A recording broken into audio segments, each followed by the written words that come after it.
Are you new to investing, wondering whether or not you can self-manage your properties? Let us tell you about our partner, RentRedi. RentRedi is an awesome property management software that can help you grow and handle every aspect of your real estate investing business. Rent collection, tenant screening, maintenance, lease signing, listing. Honestly, RentRedi has everything. One of the best features is their new tenant software, Latchel, where you're able to remove yourself as the landlord from being the middleman between tenants and maintenance calls. And it's also essentially a fraction of the cost of what you would pay for property management. Let me also mention that RentRedi is unlimited. All their plans are flat price. This means you can keep adding properties to your portfolio without having to pay more. You can close on all the properties you want, and RentRedi's price stays the same. Best part about it is for you guys is they've given us an amazing deal to pass on to all Weekly Juice listeners. You can get 50% off any RentRedi plan at rentredi.com when you use our code JuicePod. That's rentredi.com, rentredi.com with code JuicePod, JUICEPOD, and you'll get 50% off any plan. If this is your first time here, welcome. During our shows, we interview successful entrepreneurs and investors to spread knowledge, advice, and actionable tactics to help others in the pursuit of financial freedom. We discuss successes, failures, systems, motivations, experiences, and key lessons learned along the way in the hopes that these stories help you along your journey. Tune in every Wednesday to get your weekly juice. If you've been here before and like what you've been hearing, please subscribe, share with friends, rate, and leave a review on Apple Podcasts. That goes an extremely long way for us. It's simple. Just click on your podcast app, type in our podcast name, The Weekly Juice, click on the reviews, and let us know what you think. The more ratings we get, the more eyes we'll get in our show, and in turn, we'll be able to provide you all with high-quality guests. You can also find us on Instagram at Weekly Juice Pod for daily content and personal finance tips to assist in your journey towards financial freedom.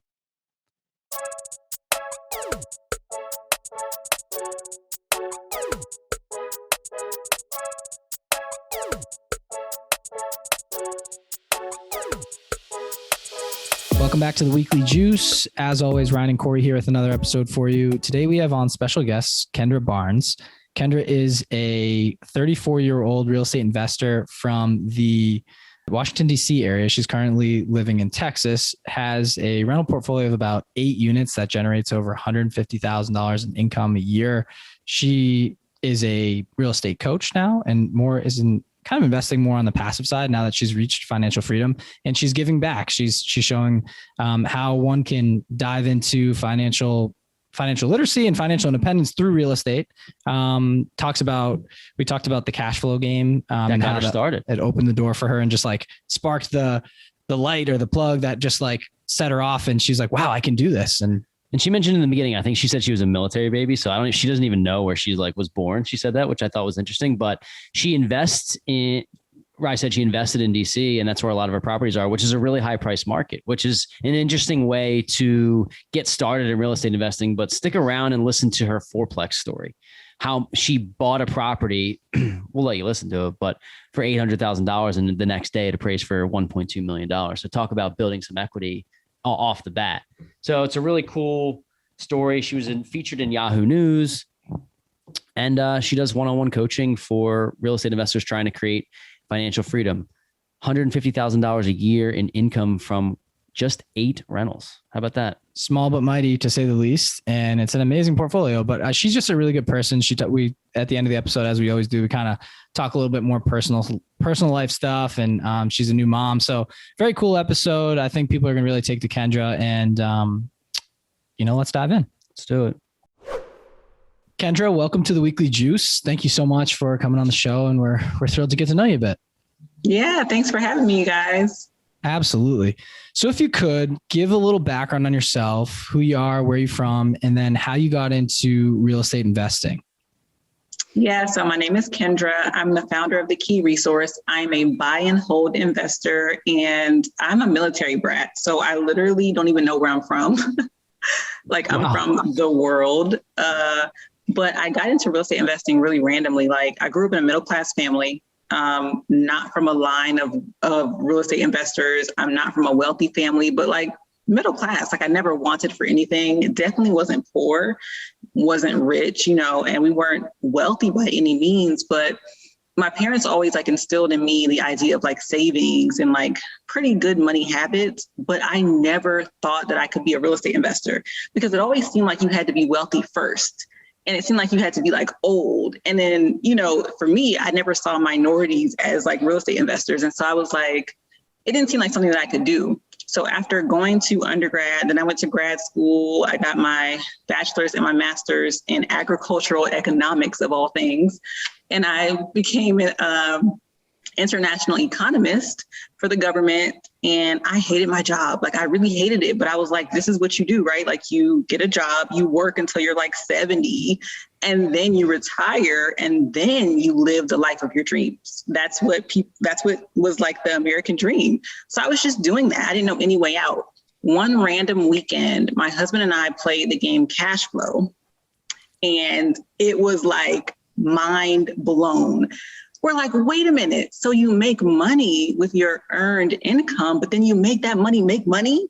And that's the key to wealth. Like, we're like, wait, our money's not making money. We have to do something. And it was like this huge wake up call, because if you guys have played the game, you cannot win without real estate. There's no way to win cash flow if you don't own real estate. And so we kind of translated that into, we can't win in life without real estate. And it just sparked the flame from there. I'm embarrassed to say I don't think I've actually ever played the game, but I've read all the Rich Dad Poor Dad books.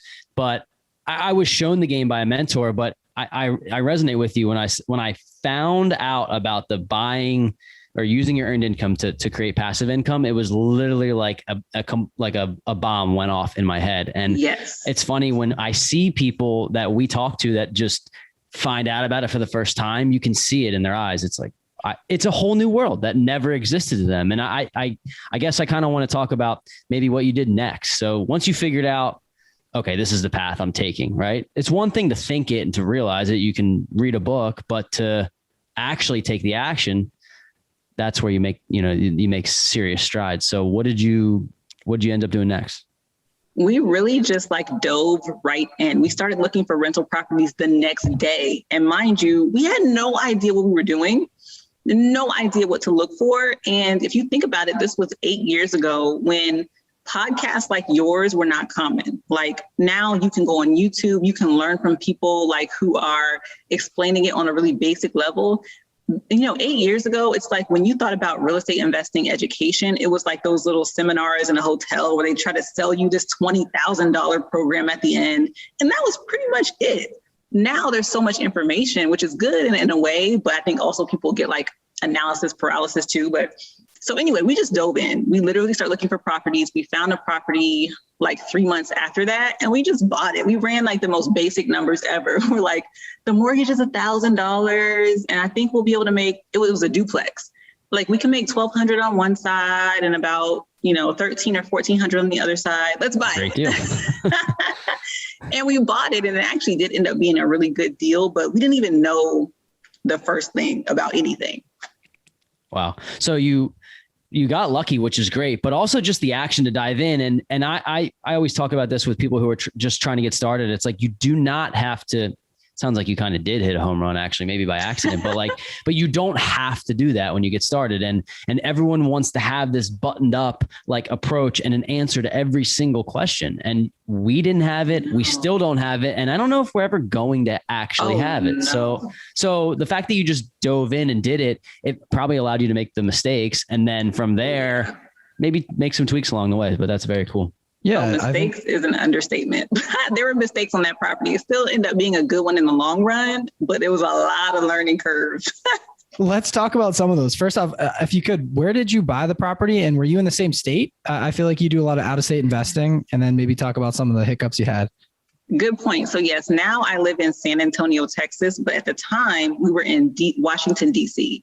So we lived there for like 10 years. And that was our first property in Washington, D.C. It was a duplex, and we bought it. There was a tenant on one side and one side was empty. Mind you, at the time, we didn't know anything about house hacking. And if we did, it would have changed a lot of things. But so we bought a rental property with a mortgage. And if you're buying a rental property, you got to put down 20 to 25%. That's a lot of money. And in our case, that was $57,000. So you're talking about two people who had good government jobs, but we weren't saving to buy real estate. We were traveling 3 times a year internationally. We were building custom closets in our house. We were just like living. And To come up with 57,000. By the way, that's what 99% of people do. So it's not like you were doing anything wrong, but it's interesting to see, like, you get the money, you're like, I guess I should remodel my kitchen, right? And then like, that's what people do. So go ahead. I didn't mean to cut you off. Yeah, exactly. And so to come up with that kind of money, it wasn't that we were broke. We just hadn't been saving for it. And so what we ended up doing was borrowing the money from our retirement accounts. And what I will pause and say is this is not financial or legal advice. If anyone decides to do this, please consult with with a financial advisor. For us, it actually worked out beautifully because with our retirement account with the government, we were basically borrowing from ourselves and then paying ourselves back with interest. And we used that money for the down payment. So that's how we end up getting that first duplex. That's awesome that you bring that up. And it's a very creative way. Yeah. And it's such a creative way to dive in, right? Like you need, let's just say roughly $60,000. Like, oh my God, wow. Like this is my nest egg, or I might not have it, right? Like that's a large chunk of change.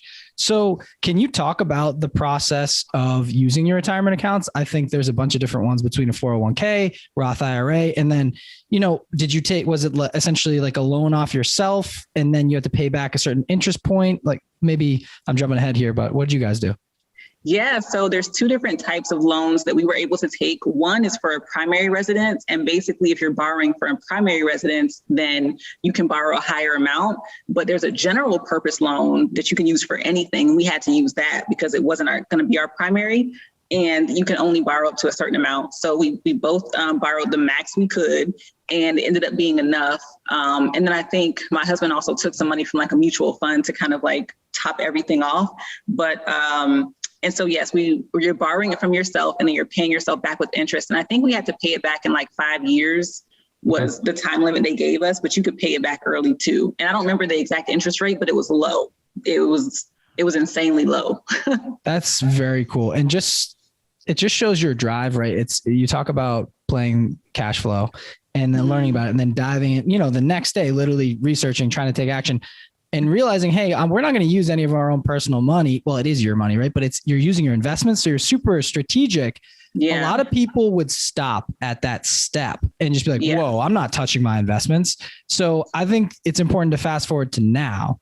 You're now 32, retired from the 9-to-5 life. You're older than 32? You retired at 32, right? Yeah, I retired at 32. I'm 34 now. Got it. Oh, okay. A couple of years. No, I saw retired at 32. I just wanted to highlight. No, it's okay. That's still awesome to show, like super young. And then, so retired from the 9-to-5 life, but you have a portfolio of properties that essentially pay you passively per month. Can you talk about your current portfolio? How many properties you have, potentially what it brings in an income in a year, whatever you're comfortable sharing?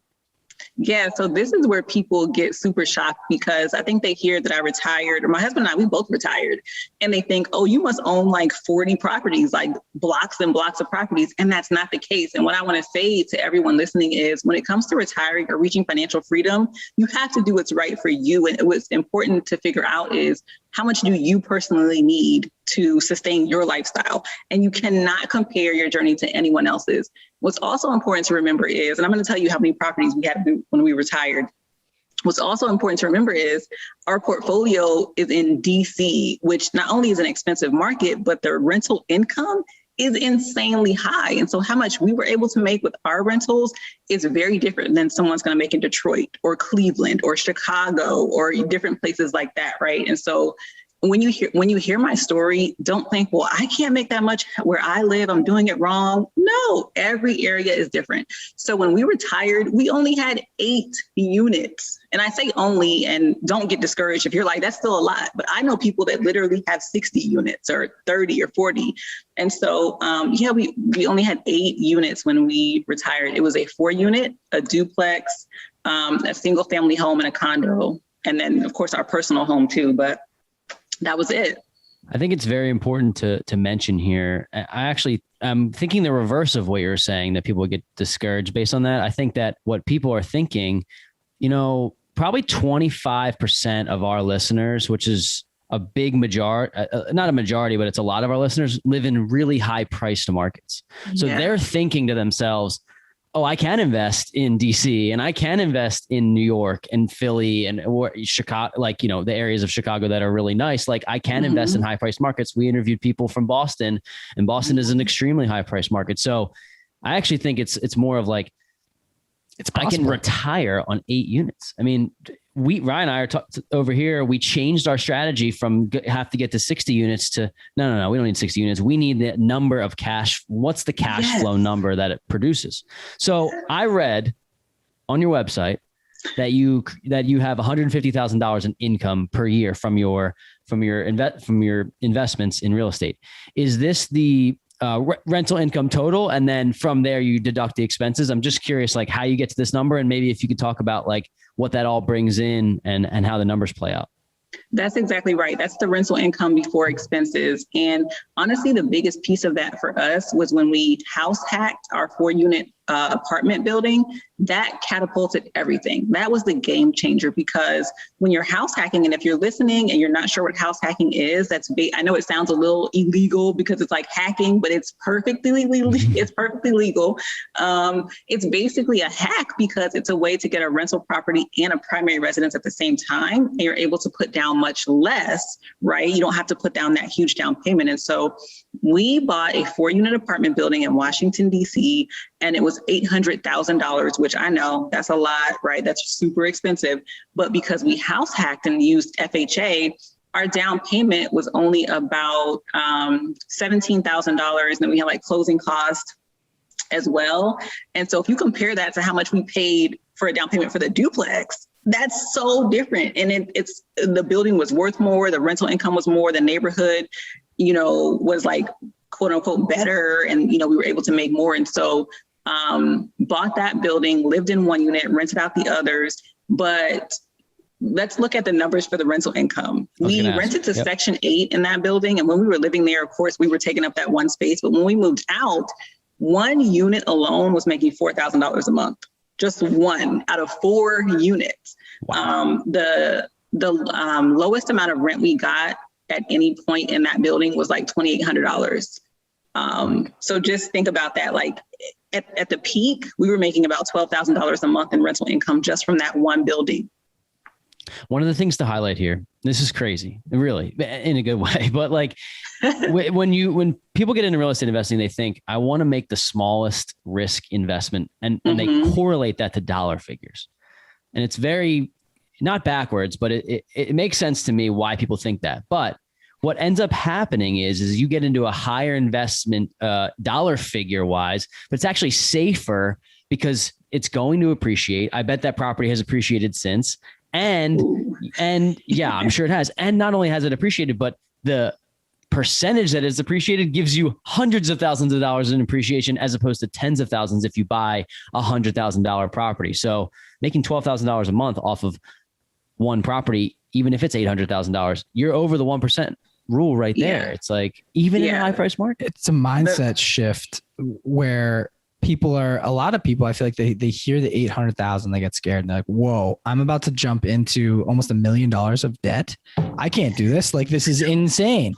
You're telling us that you put down $17,000 to essentially live in this, buy yourself X amount of income. It was like 20,000. It wasn't 7. It was like $20,000. 20,000. Okay. But not that much, to be honest, on an $800,000 property. And then another hack is like, you're living in it for a year, then you can move out and have it as an investment property. And I'm almost scared to ask you, because I know it's DC, like, what is that appreciate? What did it appreciate for now? It's got to be worth over $1 million right now. So let me just tell you this. When we purchased it and when we got the appraisal, it appraised for 1.1 then. And that was 4 years ago. I'm just gonna leave that there. How did you get it? I like that. How did you get it well, that's a strategy there. So how did you buy it at 25% discount? What was the was it not managed well? Was it just the owner wanted to get out? It's very important to realize that not only has it appreciated since, but you bought it with $400,000 worth of equity. Like, okay, one day you wake up and your net worth's $400,000 higher because of this one move you made. It's for like $20,000. Yeah, for $20,000. Think about that. Exactly. We did not know that though. We had no idea what appraised that much higher. The owner, I don't think he knew either, but also the building did have a little bit of issues. It had mold in one unit that was empty. And so we had to get the mold remediated and stuff. It was on the market for a while. It had tenants in it already. People don't like inheriting tenants. We love inheriting tenants. We've done it 3 times so far, and we'll probably do it again. And so I think there were some issues there, but it was worth it for us. Another thing to note is when we ran the numbers for that property, so the mortgage was about $5,000 a month, which is also high, but we not only thought about the rental income we were going to make, we thought about the money we were going to save by living there, because we no longer had to pay for our living expenses. And so before we moved there, we were paying about $1,800 a month for our mortgage for our primary residence. Now we're stacking that money. And that's another thing to think about when you're house hacking, is the money you're saving too. Okay. This is mind blowing. It's great. I'm curious how you're finding these deals. Is this something that you just wake up and you look on the MLS and they hit you in the face? Have you created relationships with lenders or realtors? Title, I'm just curious, how do you put yourself out there? Let's say somebody, because I know there's somebody listening to this that's on the other end that's ready to run through a brick wall and like, I'm going to go create $400,000 worth of equity. And I live in DC. How do I do it? Ooh, see, DC is tough now. Remember, this was 4 years ago. Yeah. And right. So let me tell you this, there is a building right next to our 4-unit. They converted into condos. Those condos are now selling for like $700,000 each, and they're like 1-bedroom condos. So if you can think about a condo that costs just about as much as we paid for that 4-unit building, and they share a wall. They literally share a wall. So DC is a whole other animal now.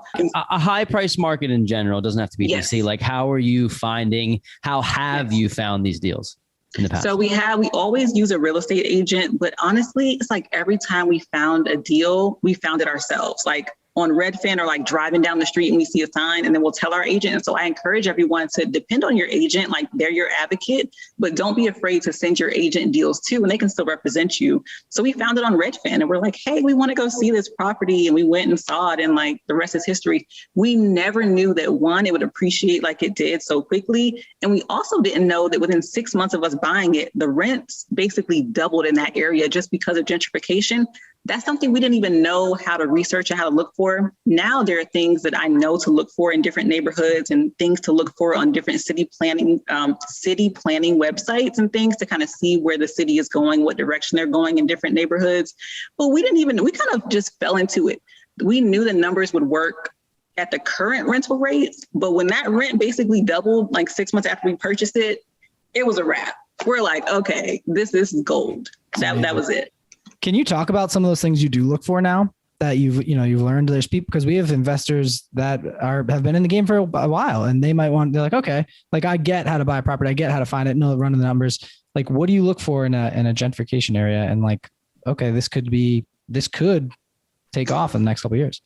Mm-hmm. So one of the things that is kind of like this new buzzword is like opportunity zones. I don't know if you guys are familiar. Yeah, I'm sure you guys are, because y'all are real estate investors, right? So, but if you're listening and you're not familiar, I'm not going to get into the nuances because it's super nuanced, lots of different layers to it. But I'll say this, like investing in an opportunity zone is one thing, and it's a tax deferral strategy.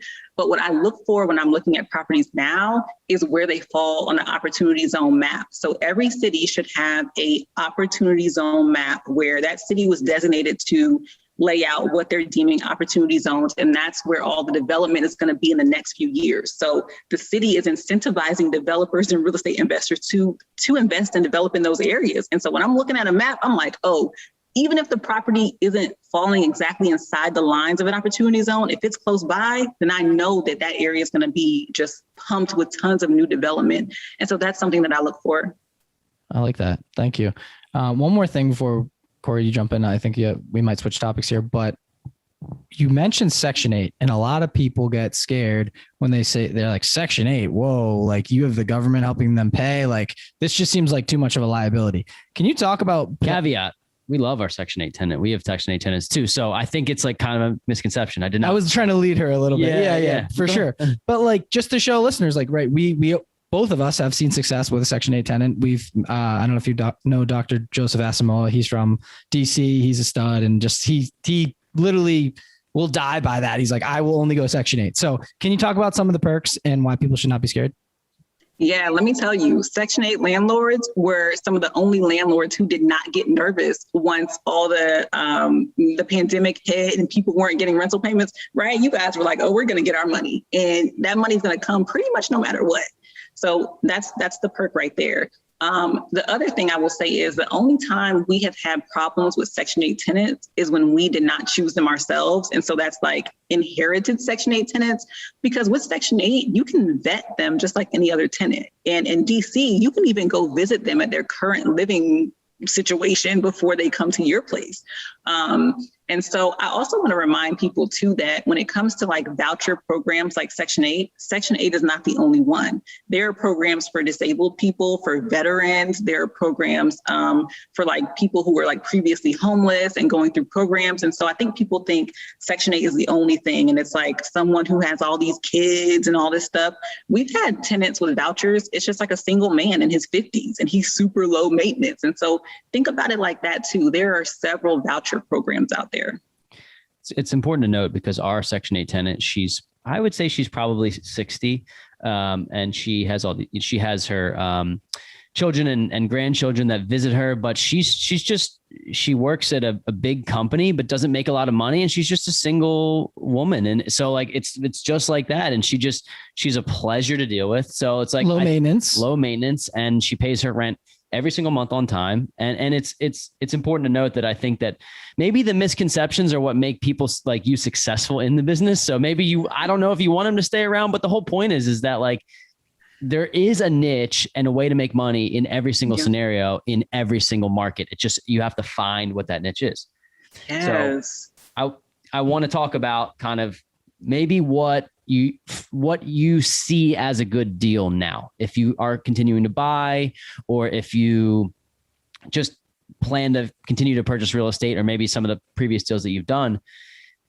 What do you look for in terms of cash flow, or maybe return on investment, or some of the nitty gritty there that lead you to say, I think this is a good deal and this will work for my portfolio?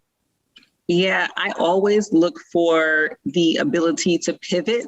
And like, for me, that means, like you said, being successful in multiple scenarios. I think people get this idea in their head and they're like, I'm going to buy this property. It's going to be so amazing on Airbnb. The numbers are great. And they stop there. And it's like, that's cool, because on Airbnb, you can make like 3 times that you would make 3 times the amount as a long-term tenant. And that's fine. But what if it doesn't work out? What if the pandemic hits, like, and people stop traveling for a little while? What if, it's a condo and they say you can't do Airbnb anymore? You have to make sure the numbers work in several different scenarios. And if it didn't work like that, I'm not doing the deal, because I want to be able to easily pivot and still be profitable. Wonderful. Cool. So we talked creative funding in the beginning with your fourplex or apartment building. Can you talk to other forms of creative funding that you might use? I just basically want to know how you fund your deals, and if you've done anything outside of like your own cash, maybe private lending or hard money lending. Yeah, I've never done hard money lending, and typically we've used mortgages. We've used cash once. And the only like private lending that we've ever really done is like getting a loan from my parents. And for this deal, it was a condo that was $45,000. The only reason we couldn't buy it ourselves cash was because we were about to buy a house with a mortgage for ourselves. And, you can't be spending $45K while you're getting a mortgage. Like, they're going to shut it down. You can't spend large amounts of money while you're going through the closing process, right? Or the underwriting process for a mortgage. So we're like, okay, I told my mom, like, look, I know y'all have this in the bank. You're making like $2 a year on it in interest. We'll pay you $6 in interest in like 6 months. It's amazing. Triple it. She's like, wow, I got tripled. Right? Or like, the bank is only giving you like $2.05. We'll give you $6.10, and it'll be better than you get, right? And they did it, right? That was the best loan we've ever got. Yeah, I wouldn't discount yourself on the private lending here too, because like getting from friends and family is private money lending. So I mean, like, that's the ideal way to do it. So that's great. I wonder if you could talk a number of different strategies for yourself. I'm wondering if you could talk to people about how you systematize your business, and maybe how do you either A, run the numbers, or B, just keep track of maintenance, tenants, and just keep it all and created and treated like a business and not just like this hobby that you have. Yeah, that was a big shift for us, going from, it being just, I don't even know, it just wasn't really professional. Then we finally created an LLC and all that stuff. But as far as systems, we use like an online management system. There are several out there. I'm sure you guys probably use one of the, popular ones too. Shout out to Rent Ready. You use, what is it called? Rent Ready. We love Rent Ready. Oh, I haven't tried that one. I'll have to look it up. Oh yeah. You can use our promo code JuicePod to get 50% off. But anyway, little plug there. But no, Rent Ready's great. It's like, I think it's like $8 to $10 a month. And you can do like, you can have a maintenance software where you can connect your tenants to like have them call a specific line if you don't want to self-manage and take all the calls. So anyway, we love Rent Ready, but go ahead. Nice. I was just going to say, as far as numbers, my husband is really the numbers guy. You don't see him like on my site or on social media because he's very behind the scenes person too. So he's like, yeah, you go do your thing, like teach everybody. But he's the numbers person. He has these Excel sheets that will make your head spin. So that's kind of like his lane. That's cool. So you kind of use Excel sheets to run the numbers and keep everything in kind of one place. But when it comes to like, I guess because you only have 8 units, are you guys self-managing or you are self-managing? We self-manage. And so the platform we use does have like, I think like your platform, it has like maintenance requests. You can like, organize the leases and all that kind of stuff. But we also use Google Drive, but you're right. We don't have like tons and tons of units to manage. So it's pretty simple. Do you find that because you're investing in a market like DC or Maryland and they're higher priced markets that you have higher quality tenants and less maintenance that goes along with that? No, I think our easiest properties are the newer ones that, were built within the last, 15 years. But the old properties tend to have the thing. It's like everything breaks at once. Like you'll be good for like 6 months. And then like one day everything breaks. It's always the older properties. Maybe talk a little bit about like I don't know if psychology is the right word, but like what goes into how you manage that as you have a bunch of maintenance calls come in at once. Is it something that you're used to now? And I think I'm asking this selfishly because what ends up happening is exactly what you said to us. If we don't hear from our tenants for like 3 months or so, we're like, oh, what's coming? Like something's going to happen. Right. So I'm curious how you handle that. Is it second nature? Do you have it automated? Is it just something that you have how have you figured out the way that you take care of it? You know what used to happen, because this is actually our second time living out of state because we're in Texas now. This is our second time being in Texas while our properties were across the US. What would happen is we would get a call from our tenant and then my husband would call out a maintenance person or call this, plumber, HVAC person to go fix this thing. The person would get there and be like, they just need to push this button. So we were spending all this money and time. So we was like, okay, next time, if there's an issue, they got to FaceTime us. They got to video chat us, like send us pictures because it's usually a very simple fix. And what would also happen, sometimes my husband be like, okay, rather than me like spending money to get someone to go fix it, he's very handy. He would literally just book a flight. He'd be like, I'm just gonna go out there tomorrow. And he'd find some cheap flight for like $200, fly out there and just fix it and fly back. But it just got to be a lot if we weren't like kind of fact checking first. We have to make sure we can verify with video or pictures. So that's something we implemented. That's cool. A lot of, I don't know, there's like 3 different pillars here, right? You can self-manage, then you can get in a full-on property manager, or like now programs like for us specifically, Rent Ready, they literally are building these in for landlords. It's almost like a hotline they call, and it's linked up with a contractor. Wow. And they'll FaceTime the contractor and be like, oh, nope, that's just a little leak. So you're going to save your husband a couple flights by just linking up with one of these. I'm sure your program you use might be coming out with this as like a new feature too, because we're seeing it become more and more popular. Wow. But the cool thing is like, we're an hour away from our property. So the same thing is like, we could be 7 hours away from our property. It doesn't matter. We're still going to be calling someone else to do the work. Yeah. We're not going there. So we love this feature where it's like, okay, maybe this is like 30 to $50 a month, whatever it is, as opposed to spending 300 or 200, whatever 10% of your rent is for this property manager to just be like, oh yeah, like we just they had to turn the knob on, and then you got invoices out the wazoo. So it is a newer thing. The internet's helping. It's cool. That's really cool. Yeah. We, it's, I guess it's kind of happening as 2020, 2021. We're getting into a new age of digital technology where a lot of these problems can be handled through an app, and we love it. So had a CPA on a couple episodes ago, and Corey and I both have a CPA and it helps us run our business, but we like advocating for them. And just, if you could potentially talk to your tax planning and like, how important do you believe it is to have a CPA to work hand in hand with you throughout the year, as opposed to going on like TurboTax or H&R Block to just be hope and pray that this thing works out? Oh man, it's so important because you could go on TurboTax or whatever you use just to get your taxes done. But when you're getting into investing and like building a portfolio, the strategy is what you need. Like that's what we're paying for. Like my husband can do our taxes, but he cannot strategize and like really know all the nuances and the intricacies that will get us to that next level. So that's what's important. That's what's valuable. It's a tax planning as opposed to the tax prep or whatever. Yeah, we learned this like a couple of weeks ago. Yeah. This is good. Great information. So thank you very much. I want to talk about your future goals with your business. Not just, we're going to get into the key resource in a second, but specifically your real estate investing portfolio. You have $150,000 a year in passive income. You have 8 units. Are you sitting on the sidelines right now, or are you still actively looking? What, for Kendra, what's the next, and your husband, what are the next maybe 3 to 5 years look like as you are you still buying real estate? Yeah. So now that we are in Texas, we've only lived here for about a year and a half. So basically the entire duration of the pandemic. But now that we're kind of getting our footing here, we're going to be transitioning from focusing on DC to focusing on buying here in San Antonio.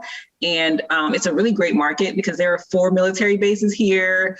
There's lots of major attractions, hospitals, like the market is just amazing. And so I'm going to be trying a lot of new things this year. I'm going to be getting into shipping container home rentals for like short-term rentals, which I'm excited about. Also just invested in my very first real estate investment trust, which like has worked out beautifully. I don't know if you mind me sharing the numbers on that, but 100%. Please do. Okay. I had $100K and I'm like, okay, I could go buy a property for $100K cash, right? And usually if you're buying a property around $100K, you're probably going to cash flow, I don't know, $800 max. I mean, not even cash flow. You're probably going to make $800 in rental income. Who knows what your expenses are? Like, so let's say you buy a $100K property and you're making like $500, $600 a month or $700, $800 at the most. So that's one thing, but then that comes along with the headaches or potential headaches of owning a property, right? So I started researching the real estate investment trust, and I realized that I could invest in a REIT and get about $500 or $600 a month in return if I invested $100,000 in it. So I'm like, well, why don't I do this? Not that I'm going to stop buying rental properties because there's value in actually owning the property too, but it's so important to diversify. And so here I am, I invested $100K and I'm making $533 a month in the dividends, which I think is pretty good for not doing anything at all, right?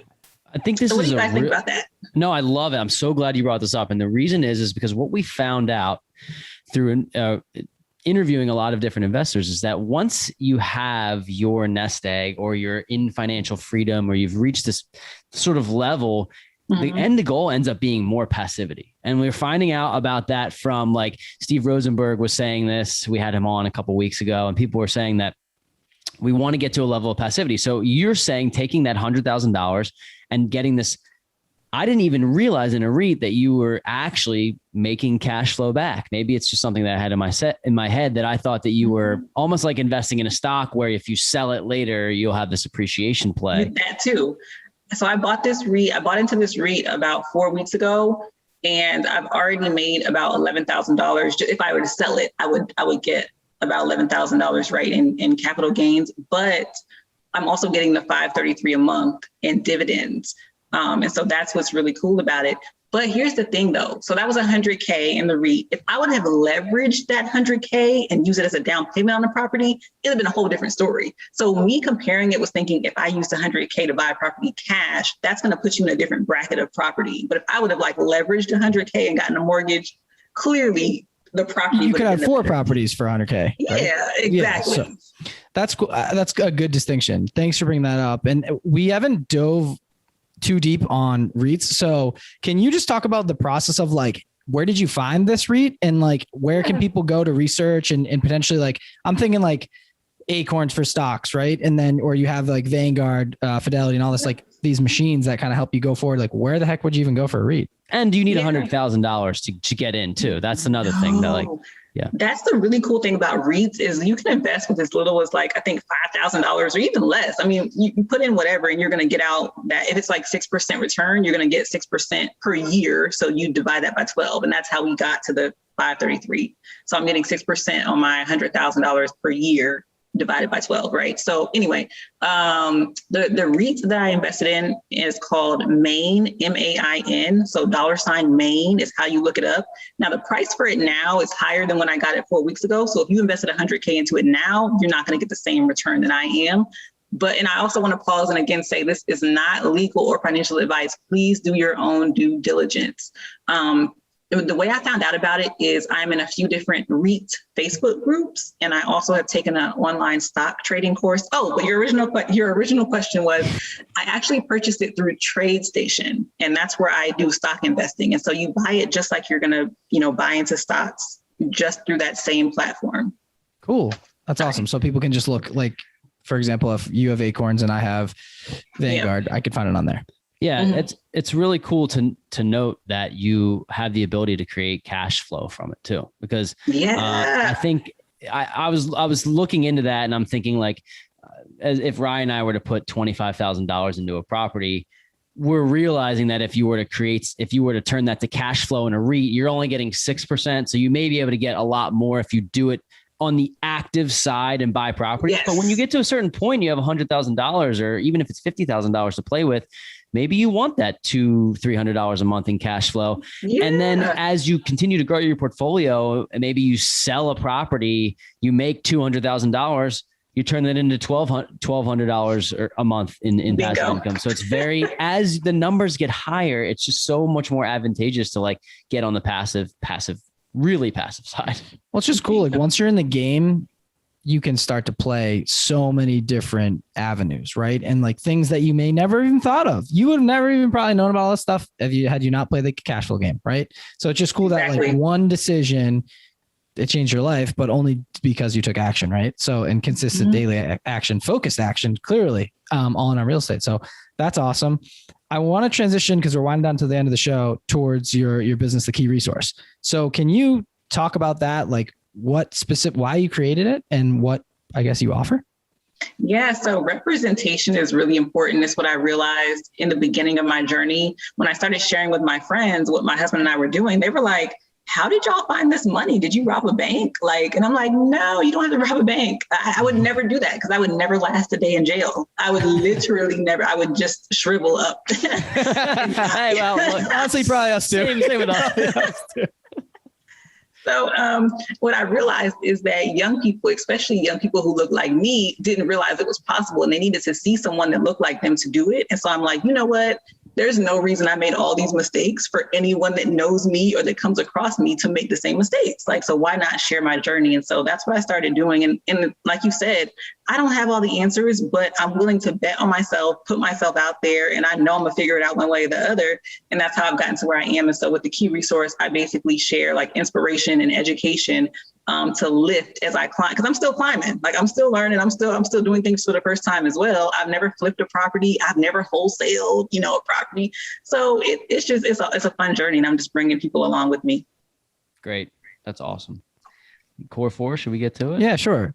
So as we mentioned in the beginning of the show, we have a segment of our show called the Core 4, and it's basically personal questions, just so that ourselves and guests can get to know you a little bit better on a personal level. So the first question, we'll keep it super basic for you. What's your favorite investing or business book that has helped you elevate your game and see success? The Big Leap. Never heard of it. Explain. It's about self-limiting beliefs, and I'll just leave it there because the book is so good. It's life-changing. That's probably been. Do you know who the author is? I can't remember, which is so terrible. But it's fine. The Big Leap, but it's a mindset shift book, right? And it just and it is probably one of the most transformational books that I personally read. Perfect. Awesome.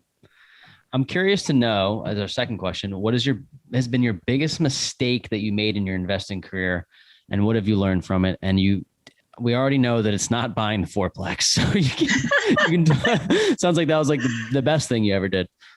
Yeah, it was the best thing. But the worst thing I think was not house hacking first. And because with that duplex we bought, it was a perfect house hack opportunity. And we would only had to put down like 8,000 instead of 57,000. So that was a big misstep. Cool. So question number 3 is, who is your who for 2021? And essentially by meeting this person, you feel your life or your business will be propelled to the next level. And if you don't have someone in mind, who's someone that has helped you along your journey that you're super thankful for and feel they helped elevate your game?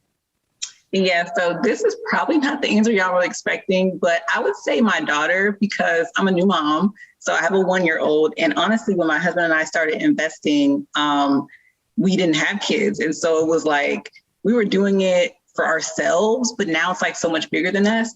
And even beyond the money, what's so powerful for me now is realizing that even if my daughter doesn't want to invest in real estate when she grows up, I don't care. But seeing us do this, she'll know that she can do whatever she wants.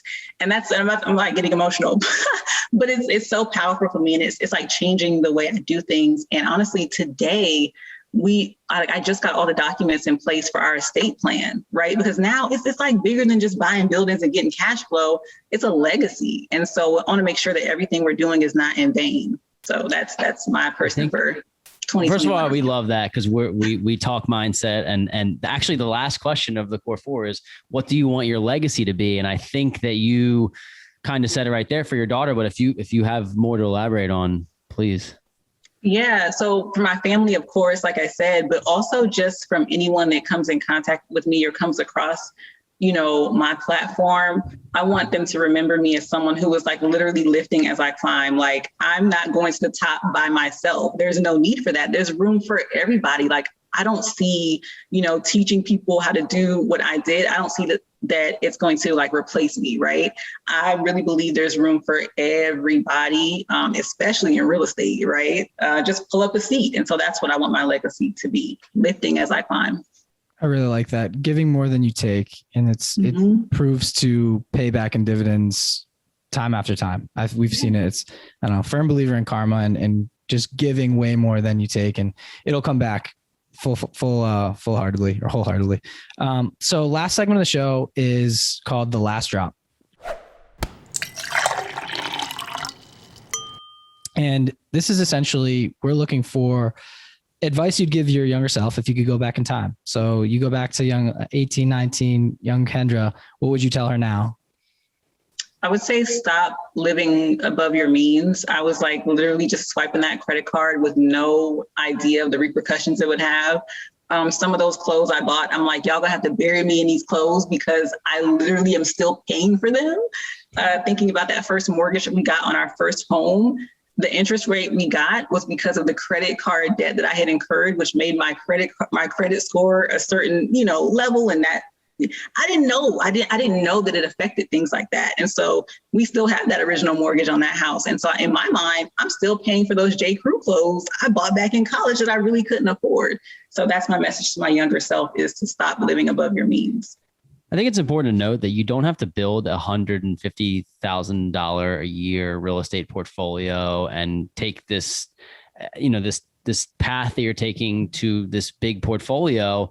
If you simply live below your means and invest in safe assets, you automatically bring yourself into a headspace that is not desperate. And I think that that's like it's a big thing for people, where the reason that a lot of people stay maybe not wealthy or poor is just because they don't understand how to use money. So you can do the route that Kendra did, or you can just live below your means a little bit if you just want to not have so much desperation in your life. I think financial literacy is key, and self-education, right? I mean, we've, for Corey and I, you said it too. We've all been through undergrad, right? Like you go through high school, you go through undergrad, and you're like, okay, what did I really learn? Like you get a lot of experiences, right? And like it teaches, I can name a million different things, but like getting thick skin, meeting different types of people, put in certain situations, cool. But like tactfully, I'm like, wow, the stuff in the books, I don't remember any of it.